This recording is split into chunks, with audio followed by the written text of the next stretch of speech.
दोस्तों जय हिंद। सरकार ने 2 सितंबर 2025 को यूपीएस का एक और डिटेल्ड गजट नोटिफिकेशन निकाल दिया है।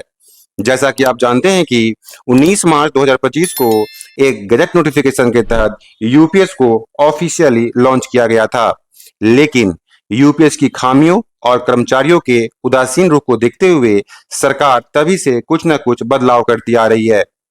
सबसे बड़ा बदलाव 18 जून 2025 के एक नोटिफिकेशन के तहत किया गया, जिसमें यूपीएस चुनने वाले कर्मचारियों के लिए भी डेथ और डिसेबिलिटी के केस में ओपीएस देने की बात कही गई थी।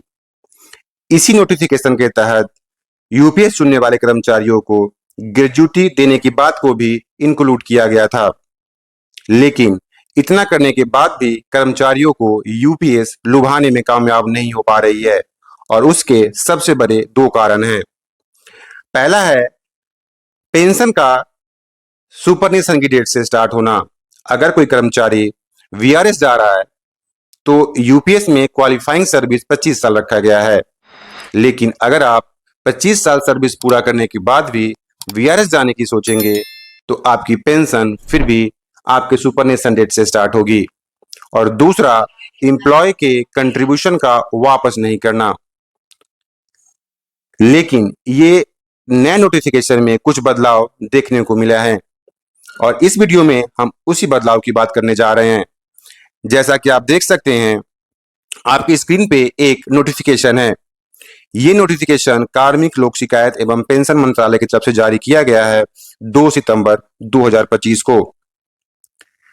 ये नोटिफिकेशन टोटल 43 पेजेस का है, लेकिन मैं जिस बात को लेकर इस वीडियो को बना रहा हूं वो पेज नंबर 32 पे दिया हुआ है।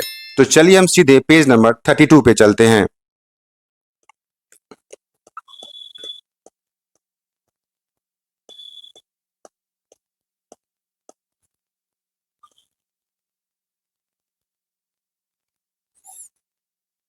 मैं पेज नंबर 32 पे पहुंच चुका हूं। जैसा कि आप देख सकते हैं, इसमें आप देख लीजिए पॉइंट नंबर 13 पे एक बात लिखी हुई है, retirement on completion of 20 years regular service.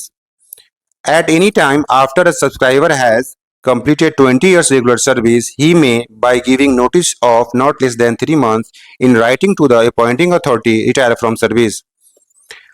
कहा जा रहा है कि retirement on completion of 20 years regular service, कि अगर आप 20 साल की रेगुलर सर्विस कंप्लीट कर लिए हैं तो आप रिटायर हो सकते हैं। एट एनी टाइम, जैसे ही आप 20 साल कंप्लीट करते हैं, आप अपने अपॉइंटिंग अथॉरिटी को 3 महीने की नोटिस पीरियड पर एप्लीकेशन रिटर्न में देकर आप सर्विस से रिटायर हो सकते हैं। लेकिन यहाँ पे एक ट्रिक है, और वो ट्रिक ये है कि पहले के नोटिफिकेशन में 25 इयर्स के क्वालिफाइंग सर्विस के बाद 50% पेंशन देने की बात कही गई थी, लेकिन यहाँ पर आपको पेंशन प्रो रेटा बेस पे दिया जाएगा, यानी आनुपातिक दिया जाएगा। अगर 25 साल की क्वालिफाइंग सर्विस पे 50%, तो 20 साल की क्वालिफाइंग सर्विस पे लगभग 40% पेंशन बनेगी। लेकिन यहाँ पे एक और बात है जो सरकार इस नोटिफिकेशन में क्लियर नहीं की है, और वो ये कि क्या वीआरएस के केस में पेंशन उसी डेट से स्टार्ट होगी या अभी भी सुपरनेशन डेट से स्टार्ट होगी। अगर इस नोटिफिकेशन में उसके संबंध में कुछ भी नहीं कहा गया है तो इसका मतलब यही है कि अभी भी पेंशन सुपरनेशन डेट से ही स्टार्ट होगी।